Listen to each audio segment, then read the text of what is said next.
What's good? Top of the morning. It's no 30 in the morning. It's your boy. I'm back. It's me in the book.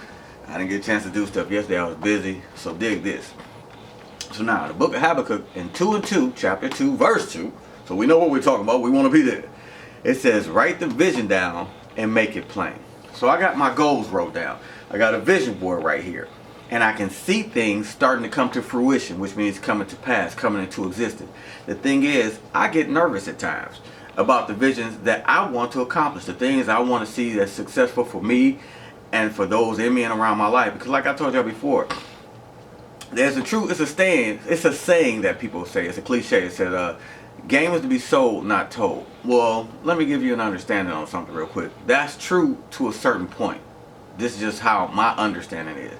Because once I get there, and I'm there, I'll give you everything I've learned, everything I've acquired on how to do it, but I don't have to give you the money to get there. Do you feel me talking? You gotta let me in. See, for one, it was my vision.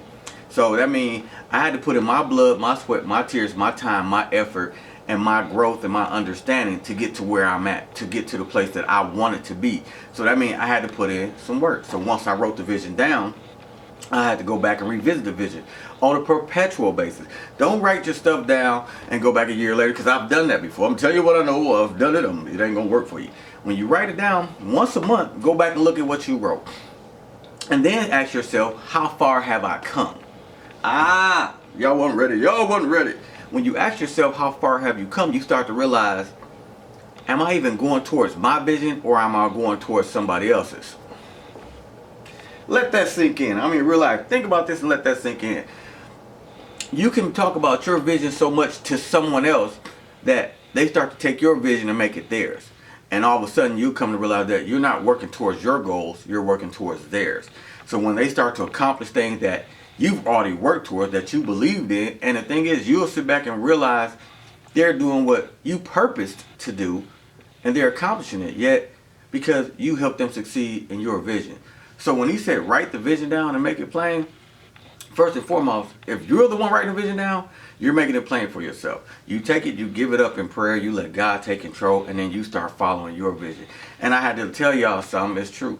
You just can't tell everybody everything that you're doing, because everybody don't want to see you successful. Everybody don't want to see you accomplish these goals. There are people who are genuine when they say, yeah, they want to see you on top, because they know that you're not going to leave them down. They know that when you get on that private elevator we talked about before, when you on your way up, you're going to send it back down for them. See, that's my mentality. Once I'm there, I got to send it back down, because what they said is cliche, it's lonely at the top. Yeah, but you can bring people up to the top with you. They may not be on the floor you on, but you can bring them up to that platform where you don't have to be by yourself. Like if you want to go on a trip, you don't have to foot the bill. They can foot the bill sometimes. Do you get what I'm saying? Do you understand what I'm talking about? Well, let me in. I'm trying to help you this morning. See, it's my vision. I got a vision board right there. Have I accomplished stuff on that vision board? Minutely. Couple toys or trinkets, but those don't count to me. The real accomplishments are the things that are written down on paper, that I want to succeed, that I know can be successful, that can help me grow and become whom I will to be and whom God desires me to be. The thing is, I have to walk in His will and in His presence. So now that my vision is written down, I got to go back every month, and I go back actually every few weeks and look at it and say, okay, what am I doing? How am I getting closer? So now what I'm doing is I incorporate information. I start gathering things and notes and writing them down and seeing what's going to be effective for me, what's going to be non-effective, what's going to be beneficial, and what's going to sow discord in me or my plans or my message or my vision. So as I'm getting to this point, I'm starting to understand a little more each and every day. He's showing me mashanana. I'm going to let y'all know mashanana. I'll be like, hey, that may not work if this way, but if you do it that way, it'll grow. So let's make it simplistic. You get a job, right? And you know you have other stuff to do on the weekends. You got your kids to take care of, and you have other things, but you're even building a brand. But they want you to work 7 days a week. But you physically can't work 7 days a week, because it takes away from your family, from your prayer life, from your time with God, from whatsoever that you're doing.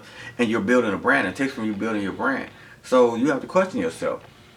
Do I give them all of my time, or I give them the time that's needed and still take the time I need for myself to build me to the place I want to be? Let that sink in for a minute, because what you got to understand is this. Everything's going to take some effort, because one thing in the Bible says, if a man doesn't work, he don't eat, right? So it's the same thing when you have your own business. If you don't get up and go to work today, you make nothing. you don't bring nothing in. There's always going to be something going on. Some got to leave. Some don't want to stay there because you got bills, you got car notes, you got family, you got food to buy, you got insurance, gas, clothing, medical bills, whatsoever has transpired. Those things don't stop. They're on a month-to-month basis. They're going to keep coming. So you have to figure out what's going to be most beneficial for me, where I don't super or overextend myself, where I can't have time for myself. So you got to sit up and devise a plan. Write it down. See, take a piece of pen, paper, put it together. Write it down. When you write the vision down, y'all, and make it plain, make the vision plain enough for you. It's not for nobody else. It's not for the people that can't out with you. Not for kicking with you. Oh, it's a side note. Don't tell everybody what you're trying to do, because everybody don't want to see you there. Just from me to you. I'm just keeping it 100 with you. As they say, I'm keeping it 100. Everybody don't want to see you succeed. I don't care how close they are, how much they love you, how much they congratulate you, because when you're there, they're going to talk about you when you're poor. They're going to talk about you when you're rich. They're going to talk about you when you're in between. They're going to talk about you while you're trying to get there. They're going to talk about you when you fall off. They're going to talk about what you get when you get back up and start accomplishing it again. But this time you found out your flaw, because they weren't failures. They were lessons. They're still going to talk about you. So, hey, listen, it's your vision. Make it plain for you. Plain enough where you can see how to go about it, how to accomplish it, and how to be successful in it. Then again, it's your boy. Y'all know what it is. It's the book. It's me. We working it out. We getting it together. It's early in the morning. You know what I'm saying? So think about this for a minute. What do you see and how do you see it? Just let that sink in. What do you see and how do you see it? So when you give it up in prayer, he's going to devise a path for you to follow. And you can get there, believe me. And you walk that path. Walk that path. Walk that path. Walk the path, Lord. Walk the path, Lord. When you walk the path the way he wants you to, there's no stopping you. I don't care what they try to do. Well, he said, no weapon formed against me shall prosper. So remember this. Stuff going to keep coming your way, but don't mean it's going to be successful. As long as you keep God first. It's your boy. It's the book. It's always love. Till next time. For shizzle.